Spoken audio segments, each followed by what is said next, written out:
It's the Wrestling Caucus. I'm Peter A. I'm Smiley Ariaga. And today we're going to talk about Backlash from Lyon, France. What a show and what a crowd.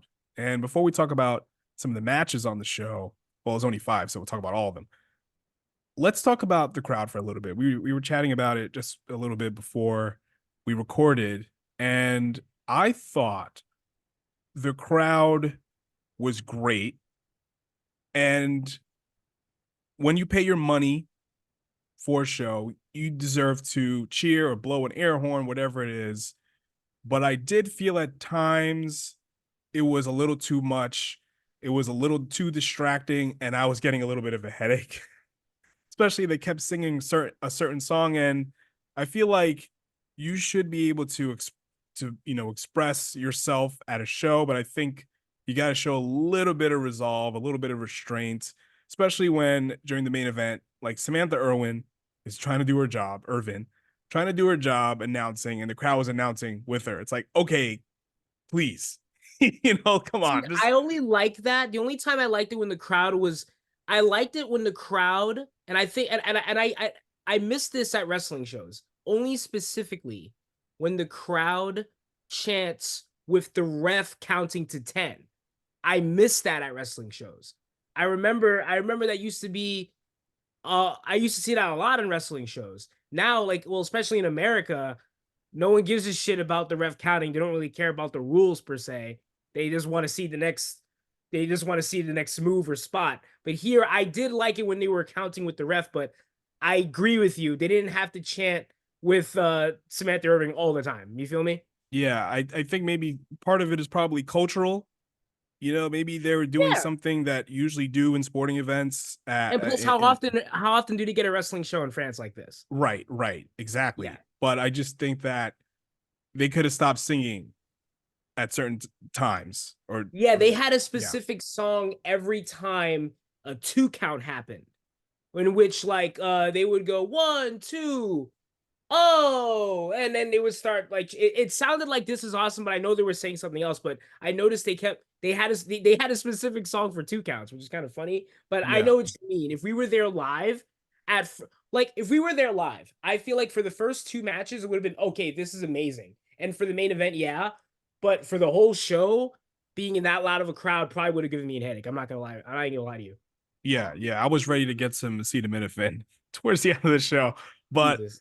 Yeah. I did like how they were singing the songs of like Randy Orton, and they were going yeet for Jey Uso. They were singing Every Cody's song. time. Yeah, when Cody's song stopped playing, the crowd started singing a little bit, but they knew when to stop. Right, they knew the right time to stop, but I wish they would have shown that sort of energy for the rest of the show. But I don't want to uh quote unquote critique a crowd too No, you much. can critique a crowd sometimes. I mean, not so much for this show, but I know what you mean. But you can critique a crowd. Some crowds are stupid. I was just telling you before we recorded. There were old NXT shows. You can go back where these crowds are chanting for nothing. You know what I mean? But yeah, yeah, no, and sometimes, especially in AEW, these crowds would cheer for dumb shit. So yeah, sometimes you can critique fans and crowds. Sometimes you're not a like jerk for that. those WrestleMania crowds, post WrestleMania crowds on Raw years Oh ago. yeah. That's annoying. I'm sorry. Like, why are you look? In America, Just especially, it's please. annoying. Uh, Yeah, you don't need to chant for every other thing that's happening. I don't know, but But in France, I overall, feel like I yeah, understood it because in France I understood it because they barely ever. This is like what the first pay-per-view they did in France. yep, Like I get this is it. their yeah. But I understand. I understand. I know. I get you too. I get your point too. It can be a little okay. Come on, guys. Yeah, but overall, I thought it was the ambiance was unbelievable. But okay, so let's talk about the actual show, right? Newsworthy opener with the Bloodline, Solo Sikoa, Tonga versus KO and Randy Orton in a impromptu street fight. Because the way the show, if you watch the TV, the way that this was kind of booked was for a street fight to happen. So all this was great. It made sense. They weren't going to do a traditional wrestling match here anyway. You know something? You want to guess what my only problem with this match was? Literally my only issue? What? The fucking fake security guards in the beginning. I thought that Oh was yeah. fucking stupid. Because here's the thing: you would get fired if you beat up a security guard. And another thing, if you wanted to do that, I like Nick Aldis coming out and saying, "Oh, this match is no longer no disqualification." You know a better way to do that? Instead of sending a bunch of fake security guards from the performance center, what if you just had the match happen and then Tonga freaking bust Kevin Steen open with a chair, Kevin Owens open with a chair, and he starts bleeding like he did on SmackDown. And then, the bell rings, ding, ding, ding. Everyone starts booing, like, woo. And then Nick Aldis comes out and be like, okay, fuck that. This match is no disqualification. I like that better. It's more official.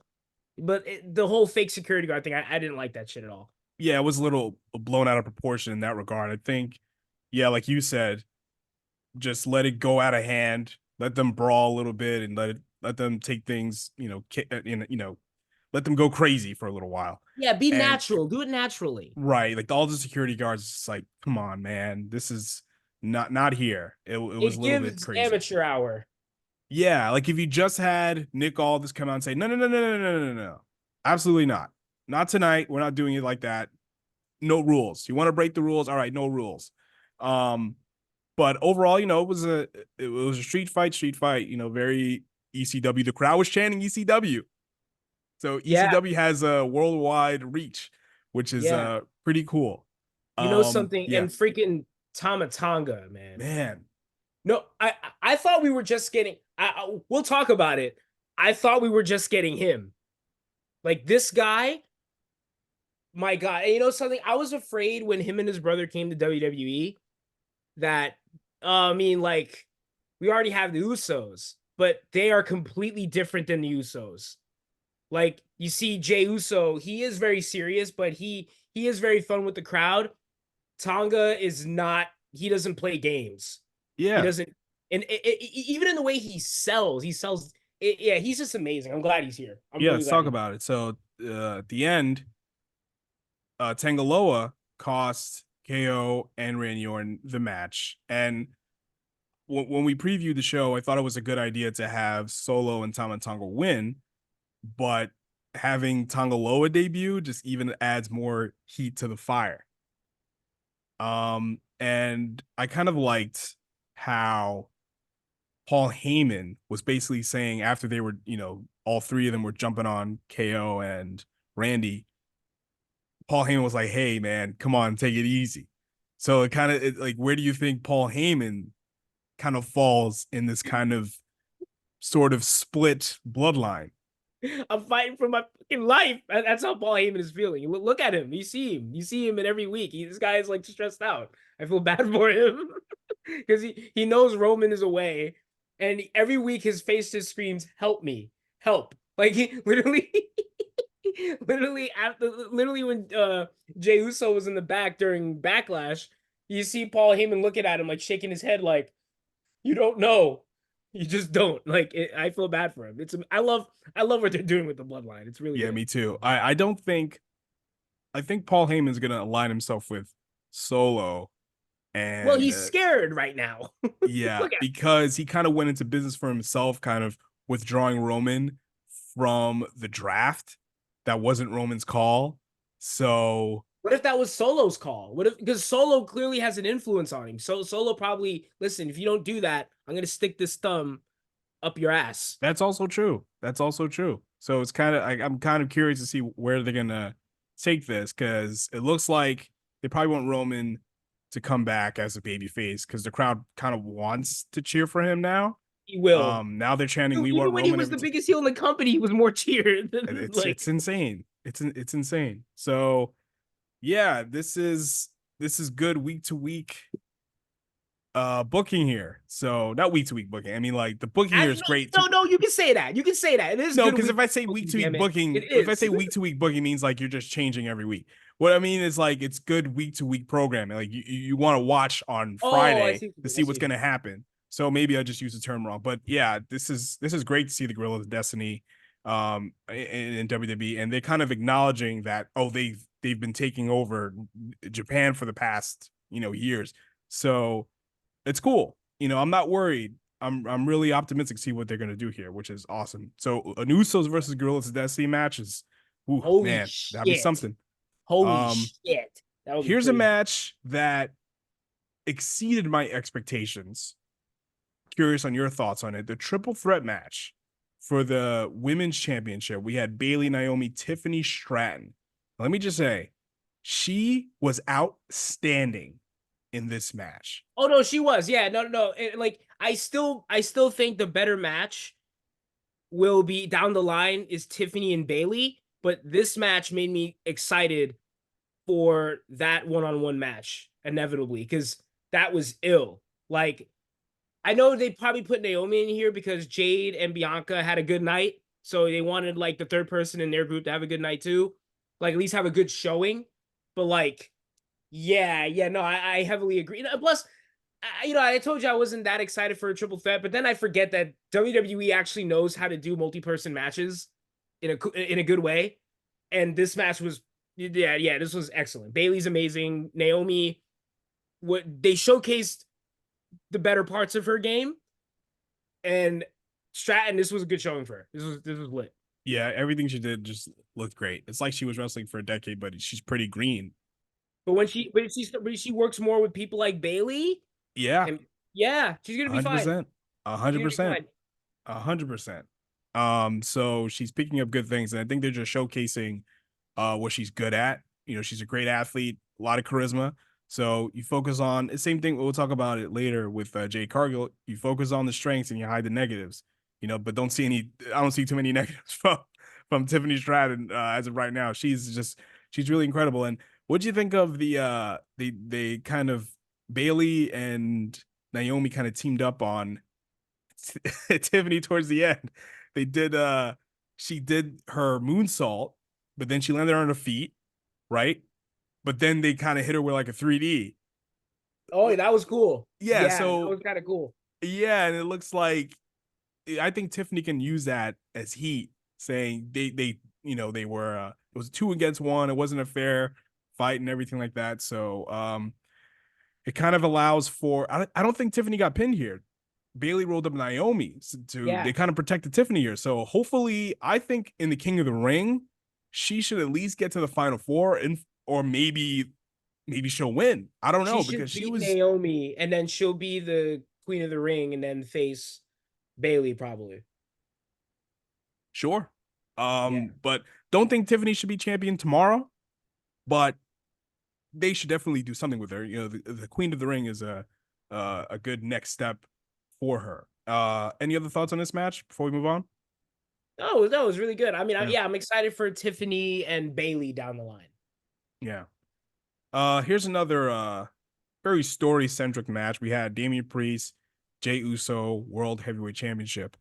I thought this was kind of like a better version of the Jimmy and Jay match from WrestleMania. I was thinking the same thing, but Yeah, I know on paper him and Jimmy can have a better match than this, and this was good. yeah, Jimmy's amazing. I hope he gets better soon. But like even this, I mean, I still don't like the fucking super kick party. You know why? But it was Jay's amazing and Damien. Uh, like Damien is like I don't know. Damien's not green. I think Damien has gotten a lot better over the years, and he looked even better working with a veteran like Jay. So this match was good. I liked it a lot. yeah. But I think that like the kicking spot was kind of cool. In this because one, it was like one like segment, one portion of the match. It wasn't like the Yeah, core of the match like Jimmy and Jay was. And the Judgment Day getting involved when Damian Priest doesn't want them to get involved, which I and thought was interesting. Yeah, I like that because like their arguments look believable. It doesn't look childish. I kind of thought it was genuinely funny hearing um freaking Damian Priest yell at JD McDonough being like, "Yo, use your big head for once, bro. Get out of here." Like actually yeah. like yeah, he really like is annoyed with this guy. It's very yeah, but it was believable. And after Damian won, Finn and JD was like jumping on Jay, and Damien was like, no, no, no, no, no, no, no. Hey, stop, stop, stop. And I guess like the idea is like without Rhea, they're like this. Everyone's kind of going off the rails. Yeah, But everyone's going crazy. They just yeah, instantly started jumping him. you know what's also interesting? Like last year at Backlash, Damien Priest was, in the in kind of like the drawing card of the show with Bad Bunny. Two Boricuas beating the shit out of each other. Look how far he's come in a year. Judgment Day was like one of the hottest things, and they kept his momentum they kept him very strong for a year, and now he's the world champion. That's kind of crazy. I What love if the seeing that. Judgment Day turns on Damien? No, no, it is amazing. It is pretty amazing. It is like Damien Priest. He went from being a guy that shot an invisible bow and arrow, but not in a cool way like Brody Lee did, in a Yeah. goofy way. But now he's a star. But what's really cool, I imagine like if the Judgment Day turns on Damien Priest and Bad Bunny teams up with Priest to face Finn and JD. Yes. I'm with Yeah, that. I'm like totally with that.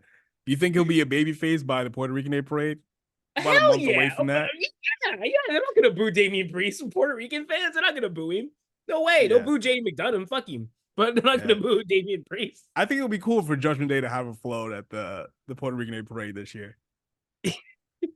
No, but like imagine like during the float, you see JD wearing like a Puerto Rican shirt. He's just like so out of sorts. Yeah. Like, oh my god.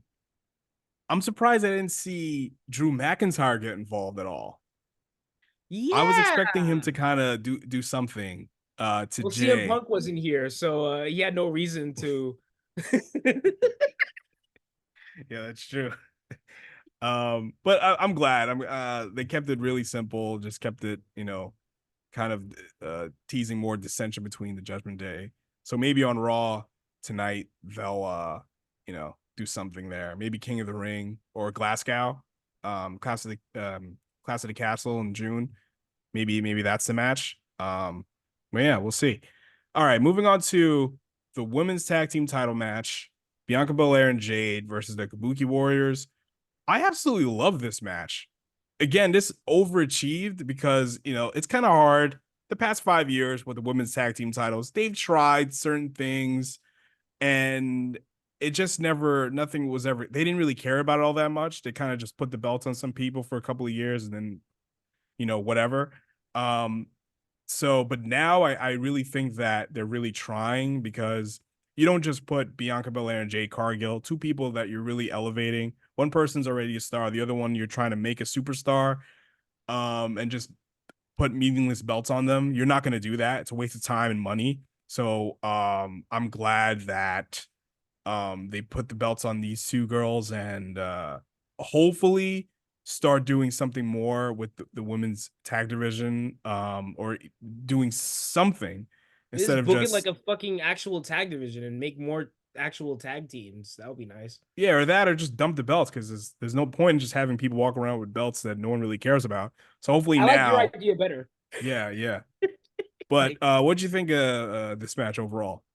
oh yeah, no, no. This is probably one of the best women's tag team matches I've ever seen, at least for these titles. Like, Yep. yeah, obviously Jade Cargill's still learning, but Jesus, I can tell her working with Bianca more is gonna make her better. And there were some parts in this match where it's like, oh, okay, ooh. But towards the end was probably some of my favorite. There was this insane move. Freaking with Jay Cargill, she had I think Kyrie in a wheelbarrow, and then Bianca took a DDT. She DDT'd her, and then Jade picked her up into a German suplex. Like it was sick. I'm like, how is It that was not their nuts. finish? It was nuts. Oh, Yeah, the only thing about this match is like there were times I think it's just an issue with modern tag team wrestling matches. Sometimes I couldn't tell who was legal. I couldn't, and I don't think the ref could either. It was very hard no, to but keep up. actually, the ref, yo, WWE actually also has good refs too. They have actual referees that do their fucking job.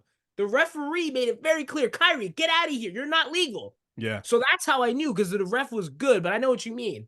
Yeah, like I mean, I I don't know. just I've never had that issue watching an FTR match, but I know what you mean. Yeah, like there are some times where, yeah, okay, it's come just on. like certain things are just they get crazy and it can't really keep up. I don't even know if Bianca was legal when she took the. No, she I was. was like, all right, fine. But overall, I loved it. I thought it was really good. But who do you think? Here's the thing: like, who do you think is going to be their first opponents? You do Kabuki Warriors again? I guess. I think Jade. You know something? What I really want to happen more than anything is your idea is it literally Raw or SmackDown happens and you see Bianca and Jade in the ring with trash cans and they just dump both belts and they say fuck this. Like we're going to run this division without this bullshit. Like the Yeah, women's title division. We want both women's titles. I don't know. I just don't want to see the I'm glad they have the titles, but yeah, it's hard to see any long-term plans with these titles because they don't really have a women's tag division. yeah. They barely have Maybe a tag division. you maybe do something with Shayna Baszler, Zoe Stark. You put them together again or something. Um, I like Chelsea Shayna Baszler as a singles person. I don't like Zoe Starks as her partner. I don't even know if I'm a Zoe Starks fan, if I'm being honest. and who are those two Scottish girls from NXT? They got drafted. I forgot their names.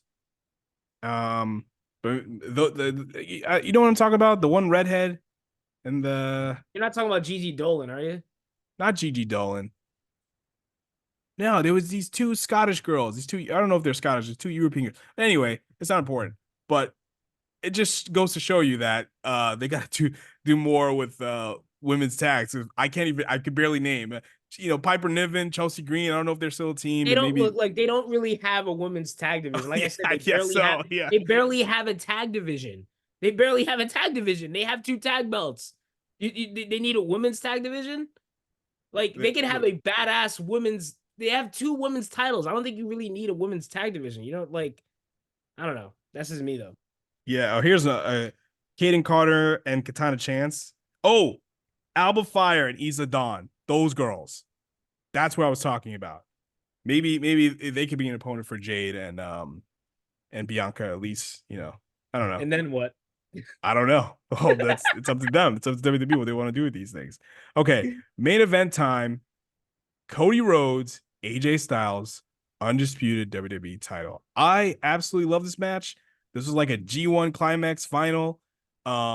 There was some good storytelling here. The AJ was kind of working over Cody's shoulder because the And his commentary back. and his back too. I thought they did a great job with that. The one thing that I didn't really love, And I think I know what it is. the burning hammer spot. At Is that what you're talking about? yeah, they had to do an AEW. They kick out of a fucking burning. How often do you see a burning hammer on WWE TV? Last time I They saw it kick was out of it that at one. cruiserweight classic match. Uh, Brian Kendrick and Kota Ibushi. Yeah, and you know what made that move even better? Not knowing just that he did a sick burning hammer, but they had an epic 2 count. You really thought the match was over. They could have done that with a crowd like this, missing out on an epic 2 count like that. That is literally the one blemish on this match didn't need. That's literally, but I'm gonna get that out of the way because this match was actually fucking excellent. Yeah. The one thing I will say is that I don't think the WWE audience knows the significance of the burning hammer and whose finish that is. I don't think they know a lot about Kenta Kobashi. They don't talk about him a lot on WWE TV. So there's no way that the larger WWE audience is going to know, you know, it's just another move to them, to some You know, people, you know? exactly, but you know how you rectify that? You have them do the move in that match, epic 2 count, and while they're selling on the floor, you have the announcers go, that move belonged to Kenta Kobashi. Very few people have kicked out of that. Easy. Easy, but no, you had to do the AEW thing where he gets up at one, and then but the fucking Cody Cutter gets a 2 count. That's but like I said, that is the one thing about this match that I thought was like, what the fuck is why? Because Cody was selling his back. Like they had that amazing. I think I'm clipping. Like No, you're not. Cody had that. They had that amazing spot where Cody is about to superplex him. He's doing a vertical suplex up in the air, and his shoulder and his back give out. AJ lands miraculously, and then he instantly goes for his back with that great electric chair spot. Like that was things like that in this match there were so many little things in this match that were amazing.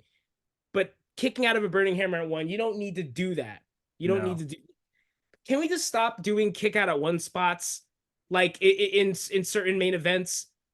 Like this, I don't know. I it was the one thing I didn't like about that Kenny and Osprey match. It was, well, other than Kenny breaking his neck, but yeah, I don't know. I just that was one part of the match I thought was dumb. Yeah, kick out of one spots I don't love, and same like, they used to do this in the 80s. The kick out of three spot I never really liked. I think you should do a better job of selling a loss, but you know, because it's all egos and what Yeah, because have you. But oh yeah, well look, oh well that's just petty. I like the 2 point, like almost three counts. Like that's, I don't know, yeah, man. It's there was like, some good false finishes in this match too, I thought. Yeah. yeah, exactly. Overall it was great. I wasn't a fan of the Burning Hammer thing. Unless they, well, if next year if they put Kenta Kobashi in the Hall of Fame or something, and then the announcers talk about all that stuff, then yeah, it's a different story. Kenta Kobashi should have walked down the ramp and then smacked Cody Rhodes and AJ at the same time and then walk out. Yeah. All in all about Backlash, I think that 1 o'clock start on a Saturday afternoon is the way to go, and keep pay-per-views just under 3 hours. That's it for me. Like, I love that. It's perfect. You see, that part I loved. I was literally only able to watch the first match with you because I had to go to work and shit. But no, yeah, that's what I hated about having to go to work that day, because it was like, it was perfect. The pay-per-view at 1 p.m. and it's only 3 hours. Like, And King of the Ring starts at 12 o'clock Eastern. God damn, 12 I hope Eastern. I'm not working that day. I hope I'm not working. Perfect. I love lunchtime pay-per-views. It's amazing. It's amazing. All right. It's the Wrestling Caucus. I'm Peter A. I'm Smiley Ariaga. Stop doing kick out at one spots. Yes. And you can listen to the Wrestling Caucus wherever you get your podcasts, and you can follow us on the socials. Both links are in the description. All right. Later days.